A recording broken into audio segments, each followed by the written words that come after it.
please subscribe and don't forget to press the bell icon to get notified whenever we upload a new video. Welcome back. Well, as we're counting down to pre-opening, looks like there could be a bit of a soft start. At least that's what the SGX Nifty is indicating. Take a look at Seng market, and that market right now is down quite a bit. In fact, most of the Asian markets are down right now. Don't see green except for Shanghai, which is up actually by about 1.7%. But that's opening after a long gap. That's opening after a long, real long gap, of course. But let's see how things move from here. Ashwani, let's just revisit the index trades for those joining late. On what would be a sacrosanct level for the long traders if that call goes wrong of buying the dips? That's basically 10,275, 300, and in case the previous low starts to get taken out, then obviously that call is over. But I think Nifty has support now from IT, so the falling of Nifty may not be as easy as it was from 11,000 to 10,300. I'm just looking at this Glenmark news that's come in, trying to see if there's a monetary value to it, and it's not quite evident. So basically, Glenmark has entered into this alliance with a company, Samsung Dam, and they'll be marketing ophthalmic products for the North American markets, for US as well as for Canada. They'll be producing these out of South Korea. I'm still trying to see if there's a monetary value. So according to IMS sales figures, the US brand sales for these 6 products which are going to be produced is approximately $1.7 billion. So the market value right now of the 6 products is $1.7 billion. What Glenmark gets as its share, and how they are received by the market, those are other questions. It's actually good that Glenmark has not given the milestone payment details, because if you go through the history of Glenmark in terms of these milestone payments from what they announce and what they actually get, there's a big difference in the final numbers, and you see the stock as well. It's been quite volatile as well. So I don't know if this will even entitle them to milestone. Milestone is when you develop the drug. Here they're only giving it to sell. It's only looks like a marketing alliance. So it will depend on how much they're able to push their products. And I do not know the popularity of Glenmark's ophthalmic products. The release says Glenmark will seek all market authorizations and commercialize the products in North America. 1.7 billion is a big number. I mean, how much of that actually flows in, as Anuj is saying, remains to be seen. I think we will have Ekta joining in if there is something very important in this Glenmark announcement, but for the moment it looks like it's something positive, and that they may make some money from North America on ophthalmic products. Well, we'll revisit that. For the moment, we are joined by Deven Choksi of KR Choksi Securities. Good morning, Deven. Good to have you with us as always. Have you all brought out your shopping list now? Are markets attractive? Yeah, good morning, Lata. Well, I think this kind of corrections are meaningful corrections in the market, and certainly I think you don't want to miss out on some of the opportunities that you want to invest in. As we have been maintaining, we've been liking the areas where I think the insurance businesses are operating, particularly the life insurance business.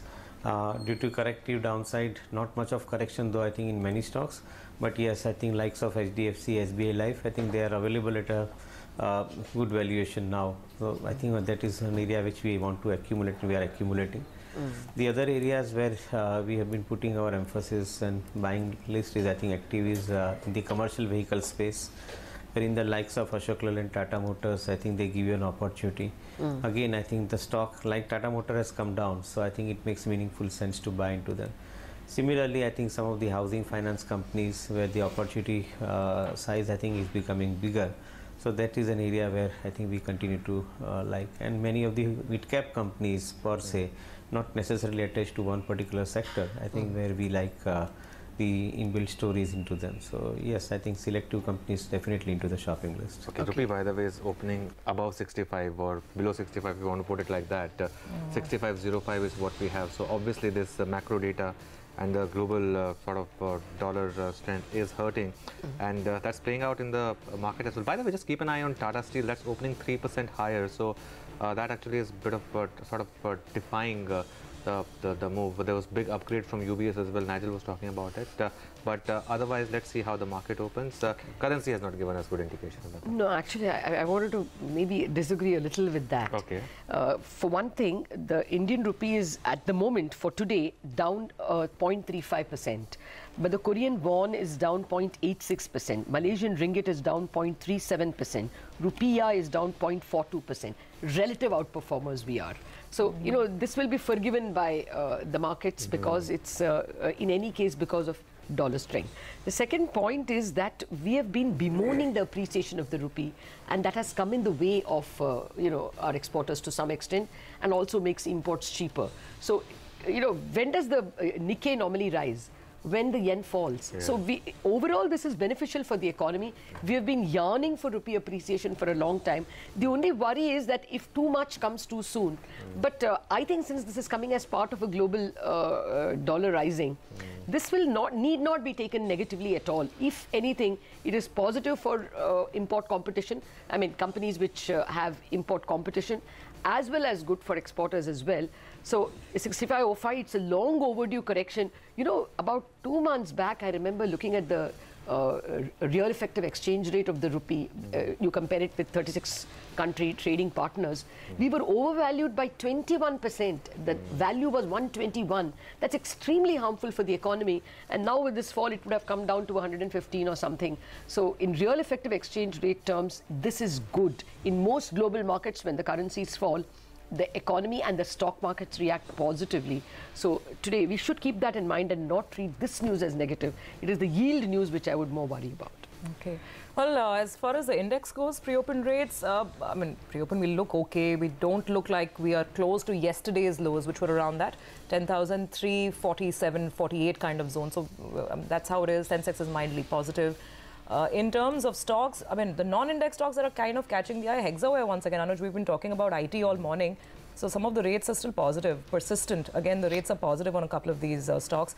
I'm not so sure about the Shree Cement rate. It's showing an 8% pop, but maybe that could just kind of correct for itself. And on the large cap side as well, TCS, Infosys, that's where the green is, as you're saying. I mean, if there has to be a market recovery, it has to be led by this sector, right? And it was visible in the numbers yesterday. So obviously, but you know, the metals as well, steel in particular, JSW Steel is opening about 1% higher in pre-open. Of course, sometimes there's a big difference between the pre-opening rates and the actual rates. So you would want to just hold your horses a bit here.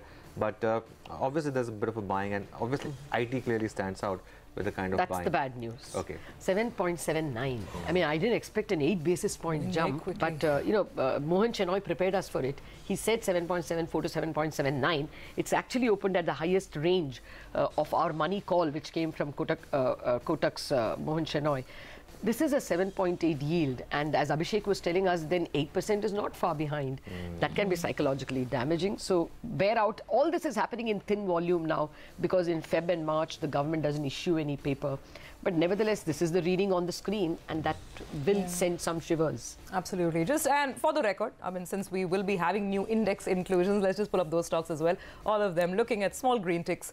Titan is up 0.25%, Bajaj Finserv and Grasim also on the upside. So these are, of course, new members on the Nifty come April. On that note, let's welcome in Manoj Muralidharan of Religare Securities. Manoj, good morning. Expiry day. How are you trading the index? What's the advice there, first of all? Good morning, Surabhi. Surabhi, I guess, you know, if you look into this month, the rollovers have been very low, just 39 and 38%. And if you remember the rollover that happened last month, and we were just entering into the budget session. So the Bank Nifty and the Nifty, they managed to rope in around 10 and 24 lakhs respectively with additional premium, or with the additional open interest is what it starts a new month. So ideally, if you see the roll cost is down, I guess for the month of Feb, Nifty had 11 points of dividend. And I guess for this month of March, possibly it is somewhere close to 18 to 21 points. So looking into the roll cost, you know, if it is a conducive roll cost for the longs, and if you're not seeing the rollover, that is when the concept of volume weighted average price, the VWAP sell, which comes. So we believe there would be a lot of long unwinding which might happen, possibly from the Bank Nifty. So there are two scenarios. We believe that if the market does not really breach 50-60 point negative in the first half, we might see some more selling in the second half. Possibly the Bank Nifty, if you see, you know, The selling or the long unwinding is more from that side. So we believe that the best strategy here is to buy a 24,500 put option for today's expiry. You get it, I guess, around 20 to 22 rupees. You can get that. Keep it for the entire day. We're expecting a target of 120 on that. For the Nifty futures, it would be, we believe that 10,430 might be the resistance for the day. So let's say you can short a Nifty future, the stop loss should be somewhere close to 10,440, and we're expecting it to touch at least 10,300 in today's trade. Okay. Okay, can you tell us your individual stock strategies as well? You have a sell on Bank of India and Tata Motors. Yeah, absolutely. I guess Tata Motors, 407 was an important support, and once it is reached, that we are seeing that, the delivery-based buying is not coming in. There is some feeble buying which happens in the derivative side, maybe on the long side, but that gets fizzled out once it comes down even 2%. So we believe that 374 is a weighted average price of distribution which has happened, and we believe that might be the resistance for the stock. We believe on the downside, Tata Motor might possibly touch a 340 to 348, so that would be the sell call on that. ITC is one stock we believe there is good rollover, and especially in the long side, which happens towards the expiry. 265 to 267 is where we recommend buying that. Let's say a 258 should be the stop loss, and the weighted average price of 282 should be the target for that. All right, Manoj, thanks a lot for those trading ideas. Devin, good morning to you. I wanted your thoughts on PNB in particular at 114. Are you sticking your neck out and buying it at these levels, or do you think it's too early right now? Yeah, Anuj, good morning. Well, I think the thought goes like this, that if one wants to buy into PNB, then probably one needs to get a good amount of clarity about the future of this particular company per se. I'm not writing off the company, but what I'm trying to say is that I think the company will have to probably reposition itself in a new avatar, as I think if they want to really succeed in the business. Because once the credibility is lost in the marketplace, and particularly with the lending institution, I think they would find it really tough, and that's what my take is. I feel that I think the PNB probably will have to come under, I think, some kind of a merge proposition with some other banks, and probably I think that could be a meaningful way to look at the company. As of now, the price has come down, so purely from the basis of the past financials, and if you look at it, I think the valuation wise the stock is attractive. But what about the future? I think that part is still not very clear. You still have the issues pertaining to public sector banks where the management keeps changing every 3 years. I don't think that one gets good amount of confidence and visibility in a lending institution where I think they don't have the consistency in delivering. So that is where I think one would like to stay away, and probably I think buy relatively more expensive, but I think sure companies where the growth is probably seen more visible. Those are harsh words, Devin. I just want to say, I'm not justifying anything that's happening in the Indian banking system, but there have been times when foreign banks have paid $7 billion as fines for the crimes that they have perpetrated. And losses, remember SocGen losing $7 billion because of Jerome Creeville, remember Nick Leeson. They are all people with extremely strong trading, counter checks. And yet a whole lot of nonsense has happened in the financial sector. The financial sector is always teetering on the edge of potential fraud and overtrading and speculation. Oh yes, that point is completely taken, and this, of course, there are global entities involved as well sometimes in these cases. But anyway, the pre-open rates have settled 0.5% lower on most indices. The Nifty is down about 0.4, mid-cap 0.4, and Bank Nifty as well down about 0.5%. Ashwani, what would be the first trade here, and what would be your 9-10 call? See, like yesterday, US markets decided midway that, it was bad news, and 350 points became 166 down.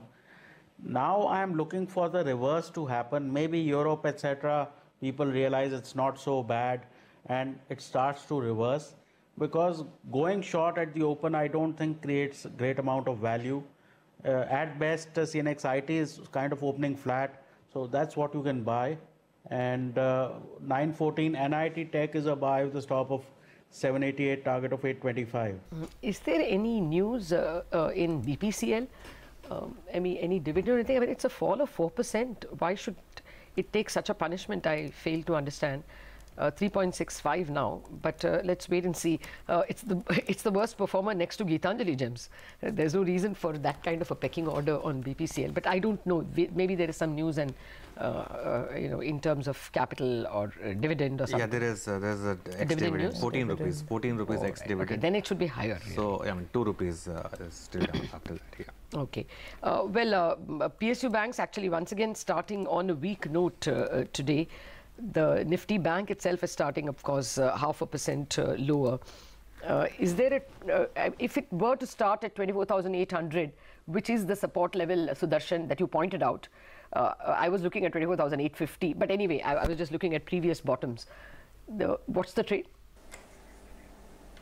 Well, the trade is to be short in the Nifty Bank. It is possible that because of FNO expiry, we can see a sharp and sudden fall there.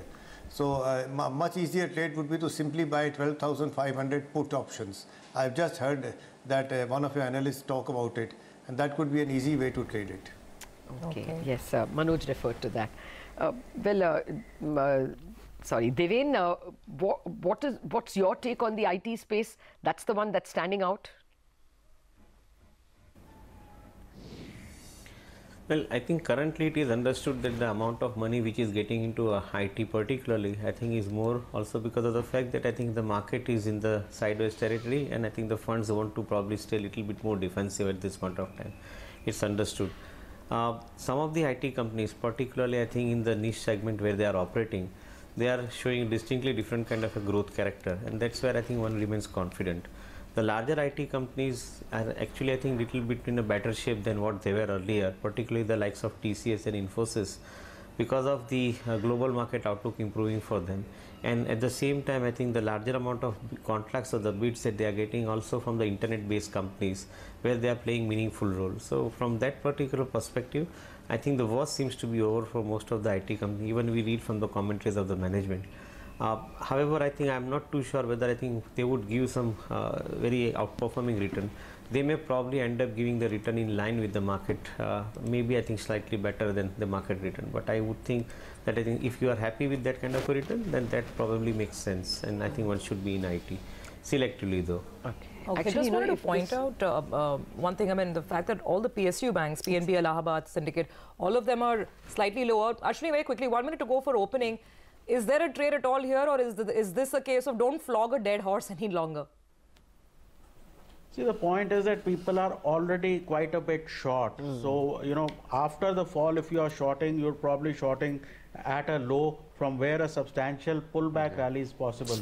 So, not worthwhile. Yeah, and actually, if this was a private bank, what would you do? You would just announce a change in management, and it's a month's job to clean up all the absent, controls and checks in space. This is not as serious as the NPA problem, which is a systemic economic issue.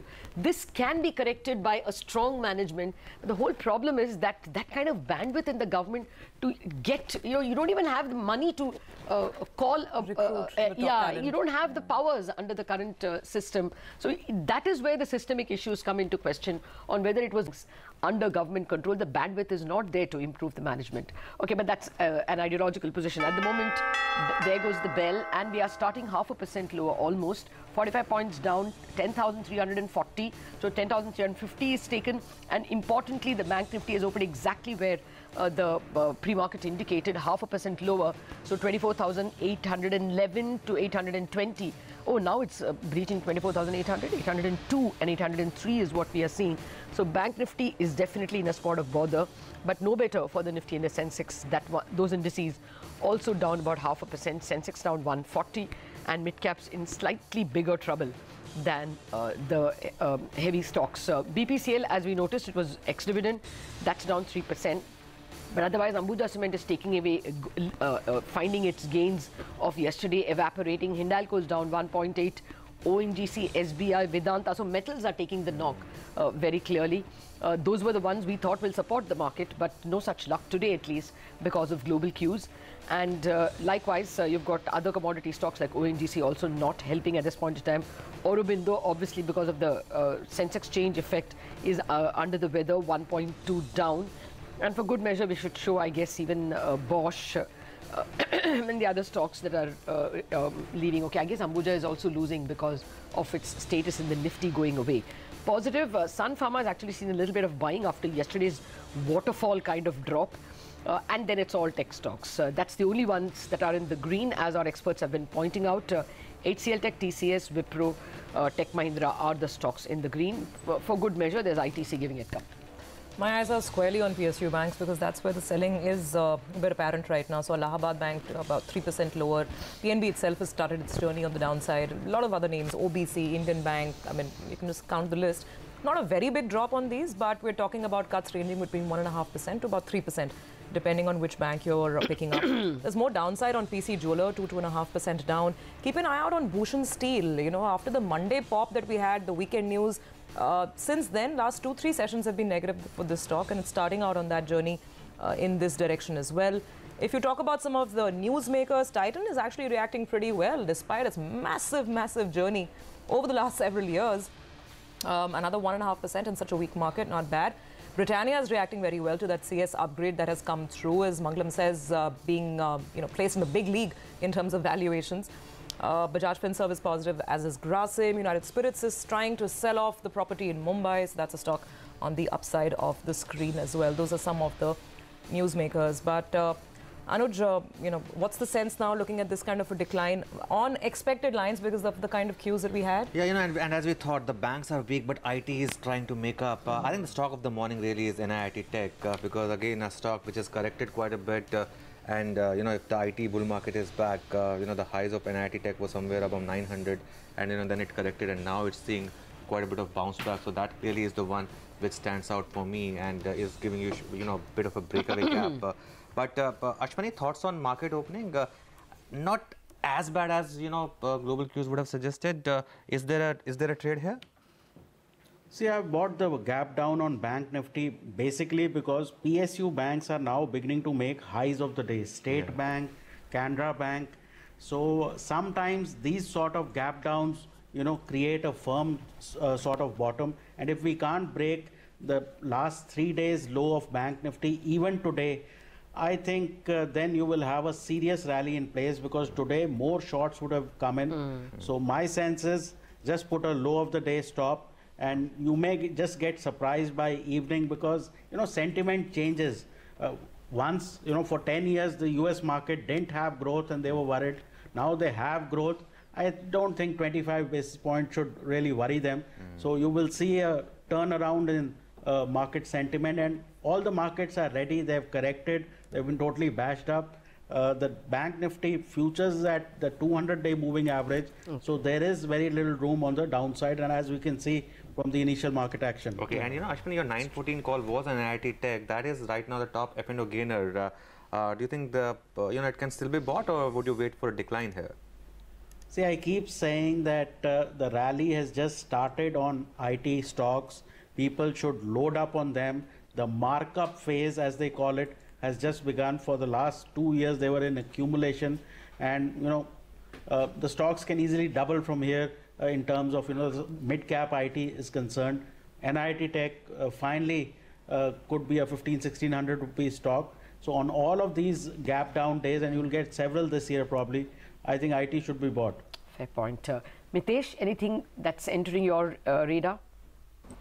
Yeah, so I think Mindtree is something which is showing good continuation, and I would be very comfortable. And that's again an IT name, and we've been advocating that as much. So I think buying this one with a stop at 725, looking for targets of 780 could be a good trade. And Sudarshan, for the moment, the Bank Nifty has jumped up from 24,802 rather smartly. Any thoughts? Well, yes, if you have a short position, then 950 is your stop loss for that, for the day. And the short position is only for today. Okay, by the way, just want to point out, we were talking about PSU banks. IDBI Bank is in a league of its own, of course. This month, it's up some 15% at a time when the market is down quite a bit. I don't know, Anuj, could it be an M&A thing? Because off and on we keep hearing government is doing something. We've spoken about it. The big bet is on, selling the NPAs of IDBI Bank and, turning it around. No, that was firmly denied by that was firmly denied, sources. But, yeah. But now the new buzz doing the rounds, and I don't want to tell you that I have any confirmation about it, is that they have found a foreign buyer for some of the stake. I mean, some story or the other keeps coming on IDBI Bank, and I think, as Anuj is pointing out, for the past month it has been one of the high flyers, contrary, and it's actually the performance in terms of NPAs is as bad as anybody else, because it has been a development. Yeah, so obviously there's some news. But anyway, Ashwani, the big call of the day for you? Big call is, don't be bearish. We could be near a short-term low from where 100, 150, 200 point rally on the Nifty, strong rally on the IT index, and even the banks could recover, say, to 25, 200, 250 thereabouts. The negativity is overdone. So that is the order in which you approach the market. Fair point, gentlemen. Thanks a lot for taking us through market opening. We'll keep coming back to you. For now, let's invite our market master for the day, Nilesh Shah, Managing Director, Kotak Mahindra AMC, now joins us. Nilesh, good morning. Good to have you on the show. You said you're always a realist. When I used to ask you, whether you are optimistic or you're bearish, what is the realistic picture right now at these levels? Is it good enough to now go out and buy? If you are a long-term investor, then yes, there are certain picks which one can make it. But this is the year of volatility. On a top-down basis, political uncertainty will continue to cast its shadow on the market. And on the bottom side, improving corporate results will continue to give support to the market. So we are more likely to be a range-bound market, moving ups and downs depending upon what are the developments on political side and what's actually happening on the ground in terms of execution. Good morning, Nilesh. So are you saying the highs of the year are over? Not necessarily, Lata, but for highs to continue or highs to be made, it will require confirmation about 2019 post-election scenario. And will require uptrend in corporate results, which we witnessed in December 2017 quarter.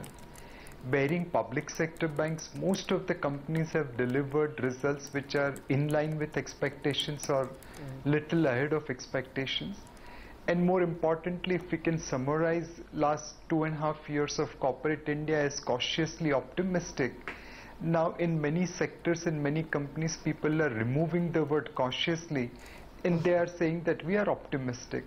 So if these two things continue to favor us, then I think we can, continue to make highs. That's a great observation, Nilesh. Good morning. Yeah, cautiously optimistic is corporate India's favorite phrase, I think. But, what part of the market are you most bullish on or optimistic on? I mean, are you looking at still growth-oriented plays like consumer? Or would you hunt for value as the market is doing in IT, for instance? So I think both these tracks will continue to play.